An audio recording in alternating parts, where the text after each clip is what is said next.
இருமல் மருந்து சாப்பிட்டு வட மாநிலத்தில் 11 குழந்தைகள் அந்த இது விசாரணைக்கு உத்தரவிட்டிருக்கோம். எந்த மாதிரி இருக்கு? தமிழ்நாட்டிலையும் அந்த மருந்தோட விற்பனை இருக்கா? இல்லை, அதுதான் இப்போ அந்த ட்ரக் கண்ட்ரோலருக்கு சொல்லி உடனடியாக அந்த நடவடிக்கைக்கும் அது எந்த மாதிரியான மருந்து, காலாவதியான மருந்து அவர்கள் பயன்படுத்தினார்களா, எந்த மருந்து இது கொடுத்து அனுப்புனாங்க, இது சம்பந்தமாக முழு விசாரணைக்கு உத்தரவிடப்பட்டிருக்கிறது.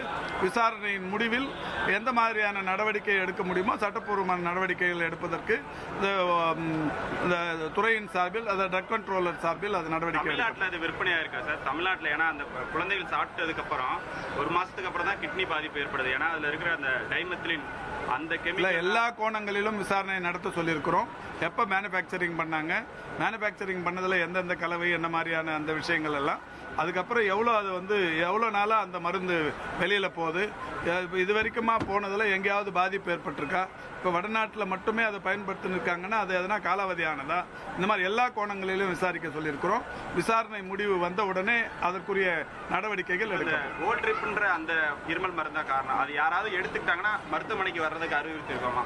இல்லை, இப்போ அந்த மாதிரி இங்கே இது வரைக்கும் தமிழ்நாட்டில் எங்கேயும் இல்லை, வேறு மாநிலங்கள்லையும் எங்கேயும் இல்லை. அவங்க இந்தியா முழுக்க இருக்கிற ஒரு சென்ட்ரலைஸ்டு ஒரு யூனிட் தான். வேறு எங்கேயும் அந்த மாதிரியான புகார் இல்லை. நான் ஏற்கனவே சொன்ன மாதிரி ஒன்று, இது காலாவதியான மருந்துகள் கொடுக்கும்போது தான் அந்த மாதிரியான ஒரு சூழல் ஏற்படும். இது எல்லா கோணத்திலையும் விசாரிக்க சொல்லியிருக்கிறோம்.